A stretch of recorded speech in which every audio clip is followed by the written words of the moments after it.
Have you noticed a problem? Since the universe began with the Big Bang, where exactly did the Big Bang happen? We tend to assume that an explosion starts from a certain point, and the universe spread out from there, but that is actually an illusion. Because the universe has no center, it is expanding, nor does it start from a single point. What is the real reason behind this phenomenon? In the next 40 minutes, we will unravel this mystery and take you into a universe without a center. We will fully reveal the true nature of the universe. To understand all of this, we have to start in 1929. That year, Edwin Hubble made a discovery that changed humanity's understanding of the universe. He found that almost every galaxy he observed was moving away from us. Moreover, the farther away a galaxy was, the faster it was receding. This phenomenon became known as Hubble's law. It provided us with the first solid evidence of the expansion of the universe. This is more than just a faint signal of motion. It reveals that space itself is expanding. Today,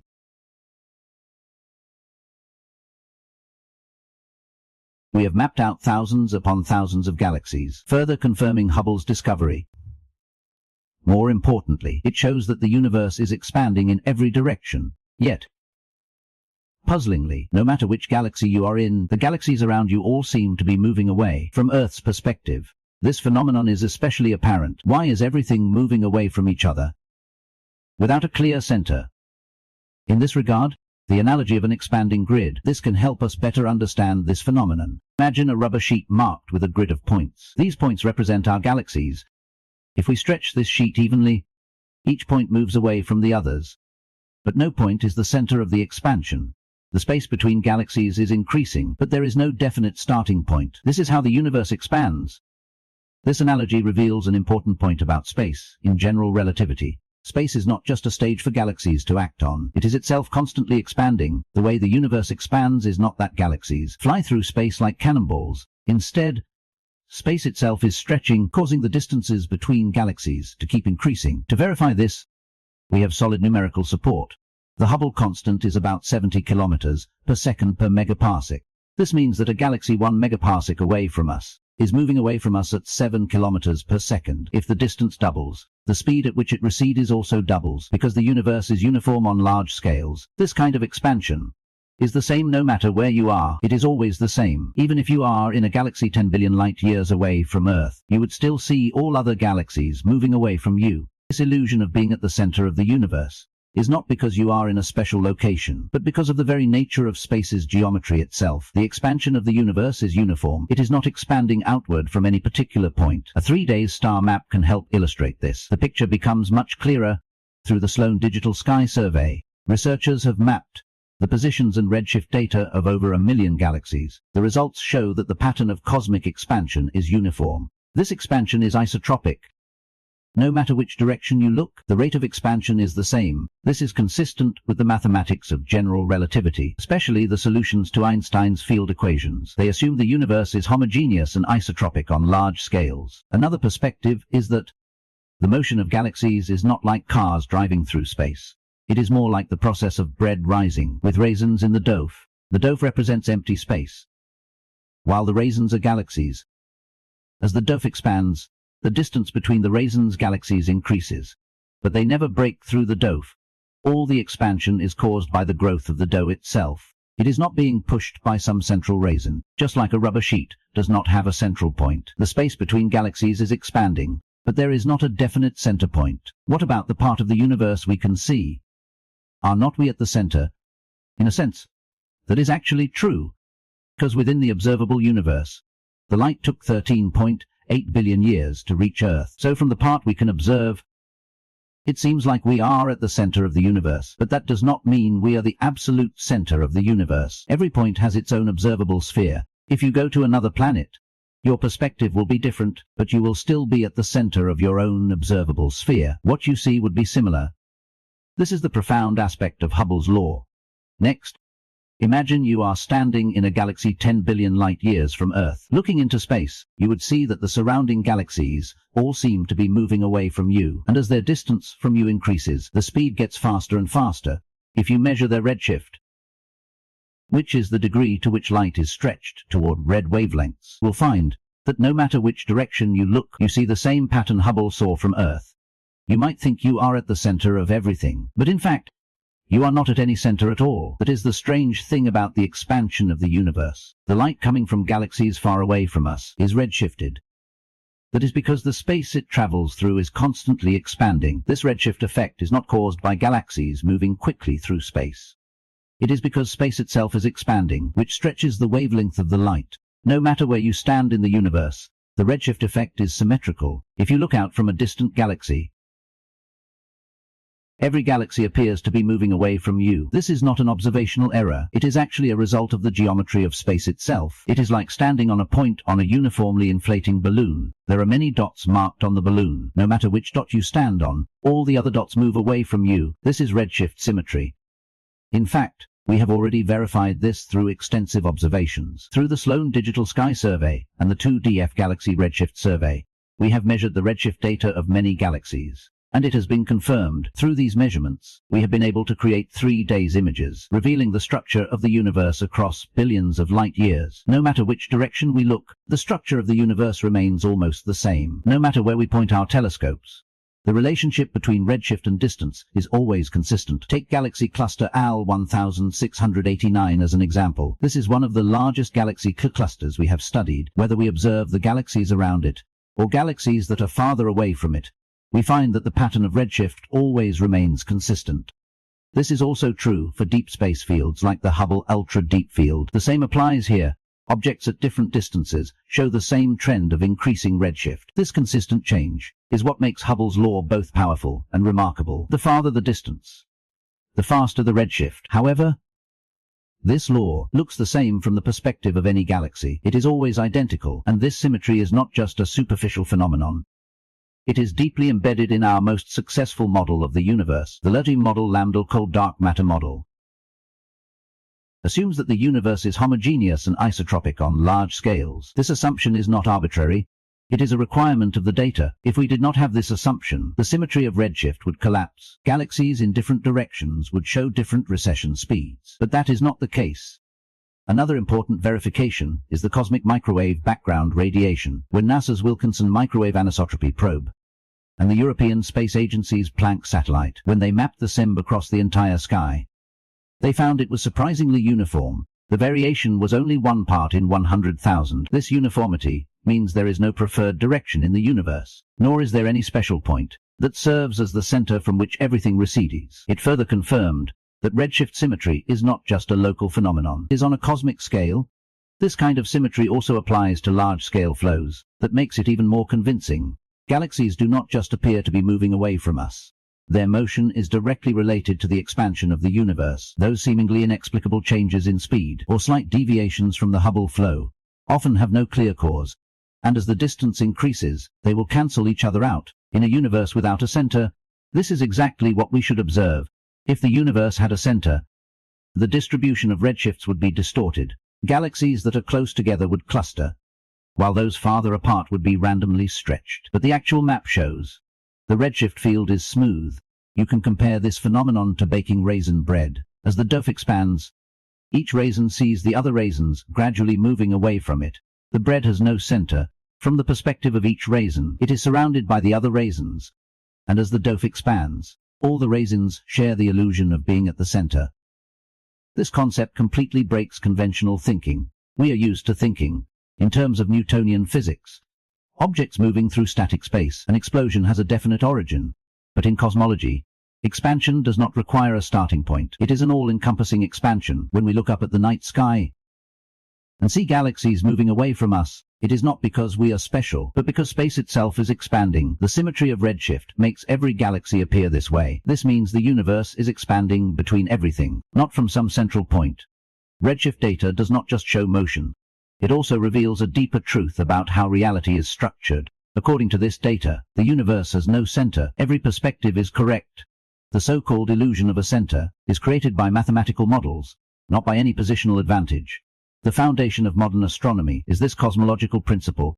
It is a powerful and peculiar idea that has completely changed our understanding of everything. If you observe the universe on a large enough scale, this principle tells us the universe is uniform, with no special regions. Simply put, nowhere is truly unique.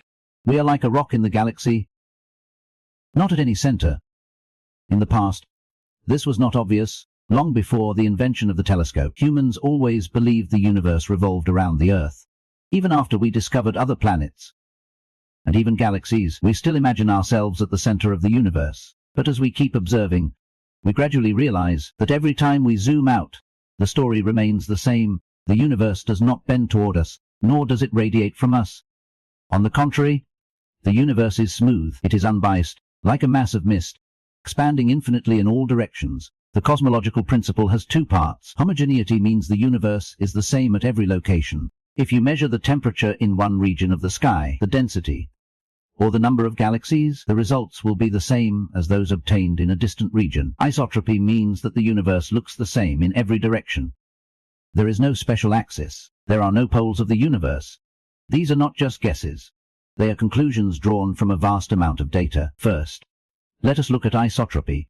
What is the strongest evidence for it? That would be the cosmic microwave background radiation SEM. This is the afterglow left over from the Big Bang. It can still be observed today when the UP satellite and the Planck probe mapped the cosmic microwave background SHIM. They discovered something astonishing. Everywhere, the temperature is almost exactly the same, about 2.7 K. Although there are extremely small differences, only 1 in 100,000. This level of consistency is almost unreal. If the universe had a center or an edge, the SEMB would definitely reveal it. We should be able to see some kind of gradient, with one direction being hotter.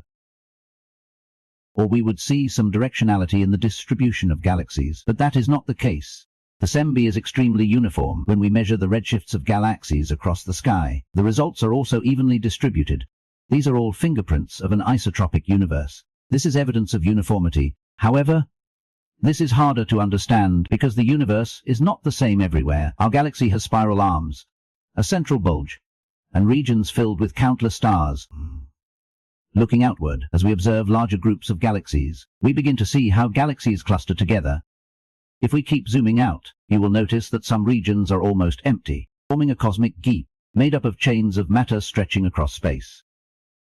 It looks like a tangled mess, but do not stop there. As you observe on a larger scale, the distribution of galaxies gradually becomes more balanced. This phenomenon is supported by large redshift surveys, such as 2D and SCI-Fi. These surveys have mapped millions of galaxies, confirming that within distances greater than 300 million light-years, the universe behaves like a fluid. Its density changes smoothly. No region is consistently denser or emptier than another. That is the effect of uniformity. And that is why the standard cosmological model, lambda cold dark matter SEM, at its core, is deeply rooted in the cosmological principle. Based on Copernicus's ideas, the cosmological principle was established. The Earth is not the center of the solar system. By assuming that no place is unique, we are able to construct simpler, more powerful, and more easily testable models. Early 20th century models proposed a static view of the universe, believing the universe had an edge or favored certain directions. But all these theories collapsed in the face of evidence. Models that allow for an asymmetric universe do not match the data. The uniformity of the SEM, the even distribution of galaxy clusters, the symmetry of expansion, all strongly demand that the universe must be isotropic. Could we still be wrong? Is it possible that there is some hidden axis we can't yet detect? Or a large-scale distortion? Maybe anomalies like the SEM, the cold spot, or the so-called axis of evil could be phenomena that we do not fully understand yet. But most physicists believe these are merely statistical coincidences, rather than asymmetries of the universe, unless stronger evidence emerges. Otherwise, the cosmological principle remains rock solid. This principle is crucial for understanding the expansion of the universe. Without isotropy and homogeneity, Hubble's law would not hold. Galaxies could not be moving away from us in straight lines. The redshift gradient could not be explained. The dark energy model would collapse. Gravitational lensing results would become chaotic. But none of that happened. The universe is like a bowl of well-stirred soup. Every part reflects the whole. This perspective changed our understanding of our place in the universe. The cosmological principle requires us to stay humble. We are not the rulers of the universe.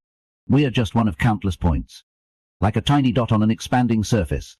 It is in this minuteness that endless beauty exists. Even though we are not at the center of the universe, we can still gaze into the void, measure it, and try to understand it, even if we are not in the most advantageous position. If you were a two-dimensional being, living on the surface of a balloon, you can walk in any direction, and you will never reach an edge. Eventually, you will loop back around. This is similar to some popular models of the universe that imagine space as a higher dimensional sphere, with no center and no edge. And no infinite plane either, just one enormous looping universe. But there is a problem here. We actually do not know whether our universe has this kind of closed shape. Data from the Planck mission and other observations suggest the universe is nearly flat. This could mean it is infinite. Or it could be some even stranger structure, like a torus in terms of topology. And then there is time. The balloon analogy does not take time into account at all. The dots on the balloon are stationary, but galaxies are constantly evolving. Stars are born and die. Supernovae explode. Black holes keep growing. More importantly, the rate of expansion of the universe has changed over time. In 1998, scientists discovered through observations of distant supernovae that the expansion of the universe is accelerating. A balloon does not show this. It just expands smoothly, without speeding up or slowing down. And there is no dark energy. Even though it has flaws, it actually works. It is one way to show the public and students how the universe can expand without having a center, when we see everything moving away from each other. This analogy gives us a sense and helps us understand how things move apart from each other. We use it together with other analogies, like the example of raisin bread. The rising dough increases the space between the raisins. It helps us reveal a truth that goes against our intuition. The universe can expand without having a center. If we set aside the balloon analogy, what can we use as a substitute? Some cosmologists use coordinate systems and embedding diagrams to plot scale factors and geodesics in curved space. But for most people, that is a fast track, straight to confusion. Others have tried analogies involving stretchable fabric, rubber sheets, or fluid dynamics, but they all have limitations because the universe is not like anything else. It is not embedded in something larger, nor is it contained within any kind of vessel. The Big Bang did not happen at a single point. It happened everywhere at once. We can use the balloon analogy, but think of it as a set of wheels. It can help you keep your balance, just enough to keep you moving forward, but in the end, you need to let it go and face the true strangeness of the universe. This is not just a scientific question. It is also about how we perceive things. To understand what happens in space, our brains have evolved and changed over time, but the universe does not care about any of that. Space itself has changed, and that is exactly the leap that the balloon analogy can't help you understand. What exactly exploded? It is not what you think. Of all the scientific terms, Big Bang is one of the most confusing. It makes me picture a cosmic fireball exploding into nothingness. A massive explosion sent stars, galaxies, and matter outward from a single point. But if we want to know where the Big Bang happened, this image always leads us in the wrong direction, because nothing like a conventional explosion actually happened. There was no place where the explosion occurred. No debris was thrown into space. The Big Bang was not an explosion in space.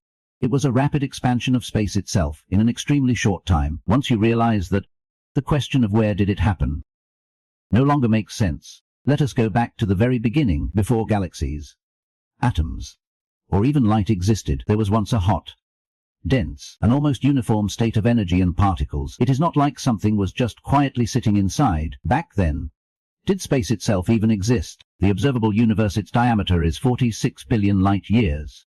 It was once compressed into an even smaller space. Not only did it not explode outward, it actually began expanding everywhere at once. That is the fundamental difference. In that early state, every point became what we now understand as a point. That is why the Big Bang did not happen at any particular place. It happened within the very fabric of space itself. This is where general relativity comes into play. Einstein's field equations do not describe an explosion. They describe how, when energy and momentum are present, space and time evolve. And one of its solutions, the Friedmann-Lemaitre-Robertson-Walker metric, describes a homogeneous, isotropic universe that expands or contracts over time.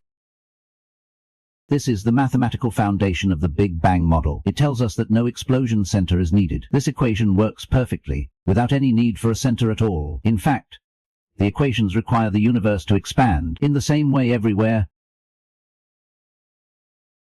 At first, the term was just a joke. It was coined by British astrophysicist Fred Hoyle during a BBC radio broadcast in 1949. He came up with the term Big Bang, not to support the theory. It was meant to mock it. At the time, Hoyle supported the steady-state model. He believed the universe had no beginning. It always remained in roughly the same state. He used Big Bang as a joke, as if to say, one day the universe just suddenly banged. Even so, in the end, people kept the name. They just did not adopt Hoyle's attitude at the time. One reason the Big Bang theory ultimately prevailed is that it predicted the existence of the cosmic microwave background, SEM. Other theories did not. In 1965, Arno Penzias and Robert Wilson accidentally discovered the faint afterglow. It is far more than just the echo of an explosion. It is the cooled remnant left behind from when the universe was once hot and dense. That light fills the entire universe. As space expands, the light is stretched out as well. Its temperature keeps dropping, getting lower and lower. Right up to today, it almost perfectly displays a blackbody spectrum close to absolute zero. The temperature is about 3 Kelvin. We do not see it coming from any particular direction because it is not coming from any specific place. If the universe started from some compressed state, why is not there a starting point? To understand this, imagine you are doing a simulation experiment. If you rewind the universe's timeline, the galaxies gradually move closer together. The radiation becomes hotter and more intense. Eventually, everything gathers together, even overlapping with each other. Space becomes extremely dense. The scale factor approaches zero, but here's where things take a turn. The simulation is carried out at every point. There is not a single starting point collapsing inward. The entire grid shrinks uniformly.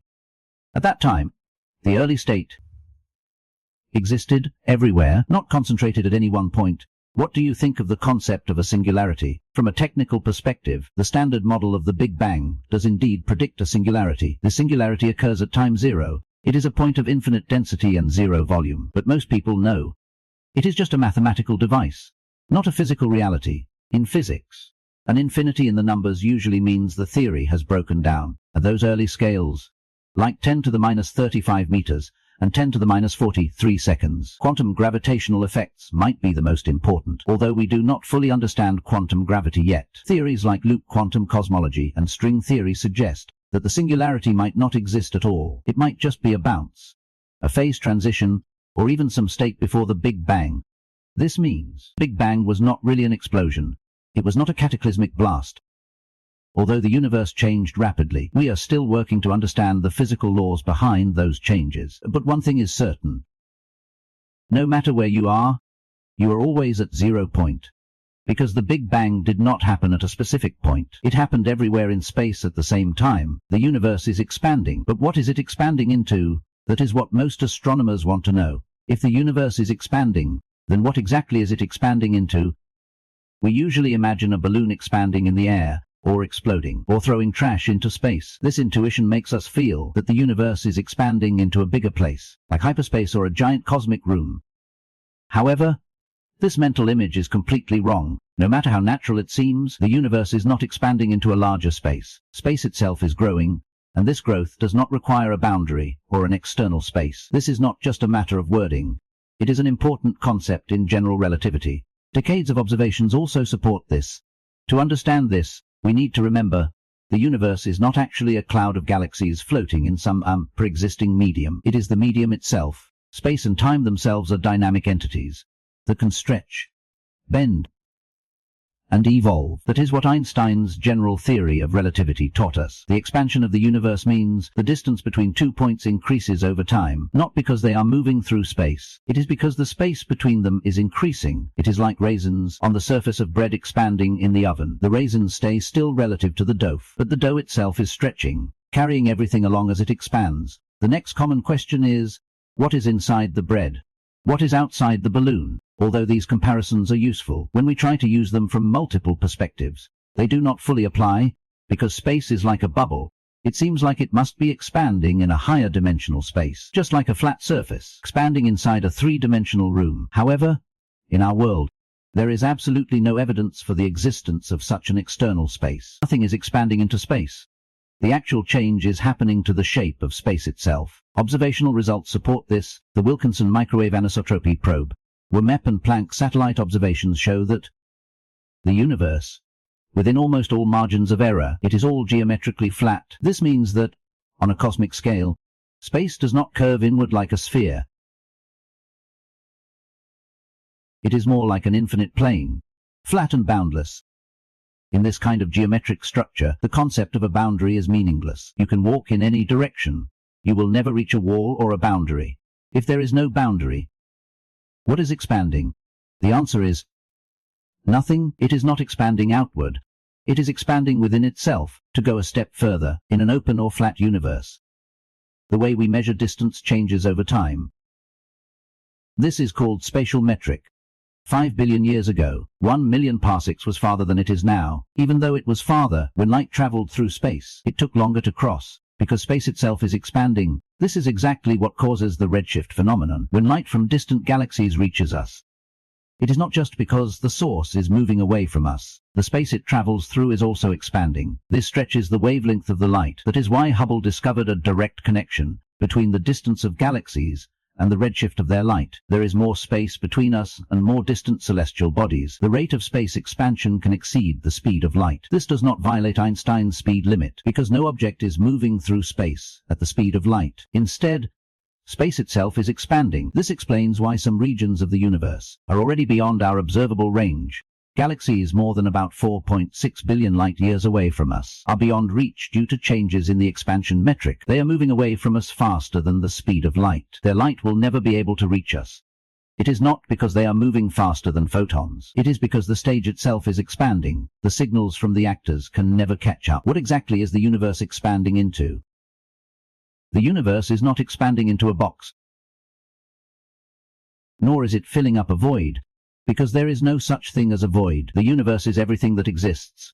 Expansion is not something expanding into a larger space. It is a change in the distances within the only thing that exists. Expansion is internal, not external. This concept has been internalized in modern models. Even from a scientific perspective, the changing scale factor shown by the Friedman equations, they do not mention external space. There is no external background to define the expansion. It is based on the universe's matter, radiation, curvature, and dark energy. That is why cosmologists are not concerned with the question of the outside. For the system, an outside does not need to exist. It might sound a bit strange, but on a cosmic scale, this is exactly the fact we should accept. Our minds evolved to cope with our surroundings, not to cope with four-dimensional spacetime. Although this sounds counterintuitive, it does not mean it is wrong.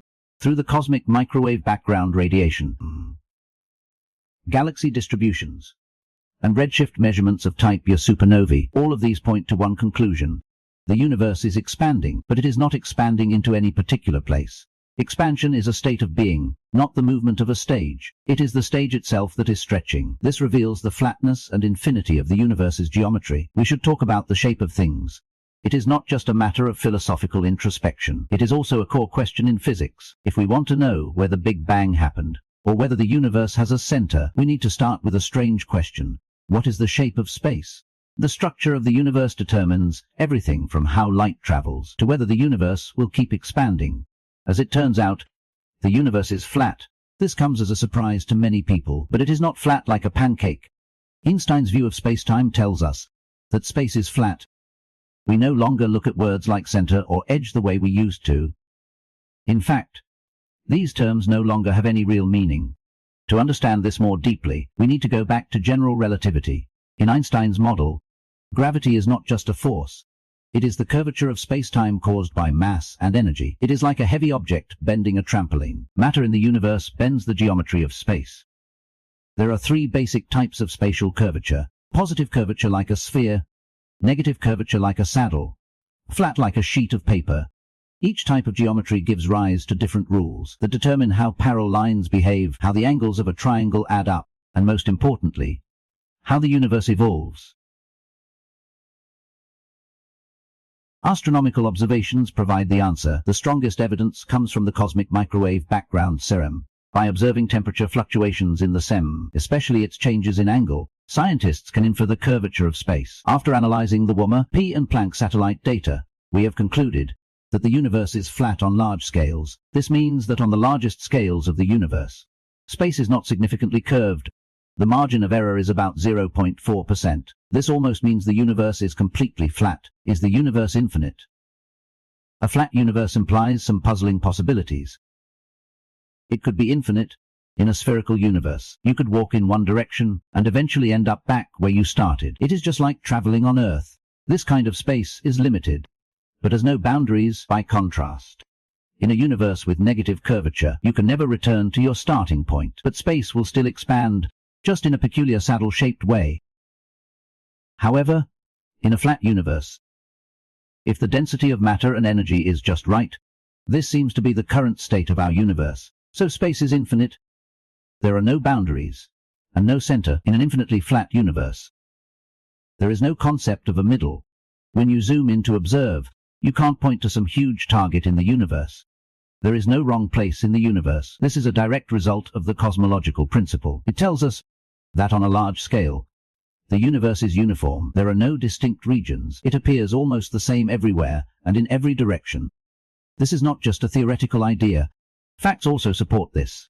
No matter where we point our telescope, the semim looks almost identical. Even in the distribution of galaxies, there is no obvious center or lines. Understanding a world that is both infinite and flat. How do we make sense of a world that is both infinite and flat? Imagine a plane that never ends. Like an endless grid, with no boundaries and no starting point, no matter which direction, the lines of the grid extend forever. Imagine this grid is expanding. But it is not expanding outward, it is expanding through itself. Each square is getting bigger. They are getting farther and farther apart, but there is still no boundary. There is also no center. Flatness does not necessarily mean the universe is infinite. Some cosmologists have proposed compact flat topology models. In these models, space loops around like a video game map. If you travel far enough in a straight line, you will eventually return to your starting point, just like in old arcade games. This is known as a multiply-connected topology. Although this mathematical model holds, we have yet to find definitive evidence. If our universe is cyclic, it must be cycling on a scale beyond what we can observe, because in the cosmic microwave background SEM, we have not seen any repeating patterns or mirror images that would suggest space is repeating itself. This brings us back to the concept of having no center. If the universe is both infinite and flat, then no place is more important than any other. If you draw a circle on a piece of paper, and that circle does not extend infinitely, then you can always find its center, but try to find the middle of a sheet of paper that goes on forever. That is impossible. This is not a perfect analogy, but it does reflect the true state of our universe. This has changed many of our views about the Big Bang, because expansion is not like dropping a bomb from the sky. It is the expansion of space everywhere. If the geometry is flat, then the Big Bang did not happen at any one specific place. It happened everywhere at once. At that time, every point was very close to the others. As space expanded, the distance between these points grew greater. If the universe has no boundary, can it still be finite? If this world has no boundary, but it is still finite, that seems a bit illogical. When we usually hear the word finite, what comes to mind are always things with boundaries. For example, a soccer field, a piece of cake, or a phone's battery life. However, in astronomy, finite does not always mean having a boundary. The universe might be wrapped up in ways we can hardly imagine. It could have a finite volume, yet possess infinite space. This way of thinking completely changed our understanding of where the Big Bang happened. First of all, we need to separate the concepts of size and boundary. An object can be finite, but not necessarily have a boundary. The surface of the Earth is the best example. Although the Earth's surface area is finite, you can walk in a straight line. You will never fall off, because the Earth's surface loops back around. The Earth's two-dimensional surface is embedded in three-dimensional space. Imagine the universe as this three-dimensional version, except it is not embedded in a larger space. It simply exists on its own. In mathematics and physics, this kind of boundaryless but finite structure is called a closed manifold. The simplest example is a three-dimensional torus. It is a three-dimensional donut shape. If our universe were shaped like a three-dimensional torus, then you could walk in any direction and eventually return to your starting point without ever hitting a wall or boundary. It is just like playing an old-school video game. When your character disappears off one side of the screen, it would reappear from the other side. Space itself loops back. Infinitely connected. Is our universe structured like this? It might be, but we can't be sure yet. The Planck satellite once tried to look for repeating patterns in the cosmic microwave background radiation. If the universe is a ring-shaped space, then these patterns should overlap or match in some peculiar way. But so far, no conclusive evidence has been found. In other words, if the universe is indeed cyclical, then these repeating units are larger than the universe we can observe. Based on our position, we can hardly tell the difference between that and an infinite space. This leads to an important turning point. The observable universe is not the entire universe. We can only see as far as light has traveled since the Big Bang. That is about 4.6 billion light years. This is our cosmic horizon. Beyond this range, the universe could continue to be flat, curved, finite, or even infinite. We can't be certain right now when we discuss whether the universe is finite. We are actually talking about the entire universe, not just the small part we can scan with our telescopes. But that is not the only issue. Suppose the universe is closed and finite. Then what would the Big Bang be like? Let us take another look at this question. If the universe is cyclical, the Big Bang did not happen in a place of absolute nothingness. It happened within a tiny, self-contained structure. Every point in space is moving away from each other. There is no center and no specific starting point. It is simply the increase and stretching of numbers, with no limits. Next, let us talk about curvature. Space can be flat. It could have positive curvature, like a sphere. It could also be flat, like a sheet of paper. A closed model matches a universe that has both positive curvature and is finite. What surprises us is that, even in a flat world, such as the 3 torus model, it is a flat region. Its structure encloses it. Size depends not only on the arrangement of mathematical and geometric structures, but also on how the universe expands into large-scale structures. If space is finite and has a ring-like structure, then photons, particles, and even gravitational waves could traverse the universe multiple times. This could leave detectable traces in the sky, such as repeating patterns or synchronized arrangements of galaxies. However, so far we have no conclusive evidence to prove this. The concept of a finite universe has profound philosophical and scientific implications. It limits the amount of matter and energy that can exist, restricts the distance signals can travel, and may even limit the number of civilizations that could exist in the universe. The most astonishing part is, even if the universe is finite, you can never reach its end. There are no boundaries, no curtain to peek behind. It is a self-contained space, with nothing outside it. It is as if you are trapped in an endless loop, forever moving forward. But you can never actually leave. This, in a way, changes our position in the universe. Space expands in all directions, so there is no center. You can't go anywhere else, so there is no edge either. The Big Bang happened everywhere in that tiny space. It did not start from a single point either. It is the stretching of space itself. It filled the entire mini-universe that existed from the very beginning. The observable universe is not the whole universe.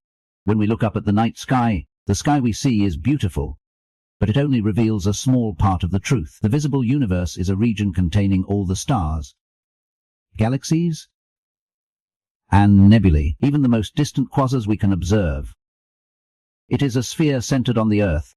Its radius is about 46 billion light years. However, this does not mean we are at the center of everything. It just means we are at the center of what we can currently observe. The observable universe is not the entire universe. It extends far beyond what we can see. First, let us talk about why we have a ceiling. The universe is 13.8 billion years old. That is also how long it takes light to travel that distance. For this reason, we can't see any farther. Celestial bodies that once emitted light are now much farther away than 13.8 billion light years from us. That is because the universe has been expanding since then. Due to this expansion, we now believe the edge of the observable universe is about 46 billion light years away. It is the same in every direction. This is a sphere over 9 billion light years across, but this sphere exists only from our point of view. If you were standing in a galaxy 10 billion light years from Earth, your observable universe would be centered on you, including regions we can't see. Every galaxy is like an overlapping bubble in a vast cosmic foam. This concept is directly related to the cosmological principle. The principle assumes that the universe is homogeneous and isotropic on large scales. This principle states that the universe looks roughly the same from any perspective. This means our bubble is not special. It just happens to be ours. The observable universe does not represent the boundary of existence. It only marks the boundary of what we can know. At least that is how it is for now. There could be an entire region beyond that boundary, filled with galaxies and dark matter, and some strange phenomena that we may never be able to see, simply because their light has not had time to reach us yet. It is worse. Due to the accelerating expansion of the universe, driven by dark energy, some regions, in principle, can never become visible. This leads to the concept of the cosmic event horizon. It is a boundary beyond which events will remain hidden from us forever, even if we wait for an infinite amount of time. Currently, the galaxies within our observable range, as they accelerate away from our optical instruments, in the end, we still won't be able to catch them. It is like watching the taillights of a car gradually disappear into the fog. It is not that they have vanished, but that they have already sped away faster than we can see them. This phenomenon has completely changed the way we look at data, and so observations of the cosmic microwave background (SEM) show us what the universe looked like about 380,000 years after the Big Bang. But this image forms a kind of visual shell surrounding the world we can see. Beyond that, there is no more information. We can see through it, not because there is nothing there. You can see the wall of fog, but you can't see what is behind it. It is like being trapped in a thick mist. This limitation does not just affect astronomy, it also affects theory. Any hypothesis about the overall structure or shape of the universe has to face the fact that we can only see a small part of it. Think about it all: our cosmological models, the lambda-CDM model, inflation theory, Big Bang nucleosynthesis, they are all built on observations from only a part of the universe. It is like trying to understand an entire painting by looking at just a small square of the canvas. When people ask, where did the Big Bang happen? Or what is the boundary of the universe?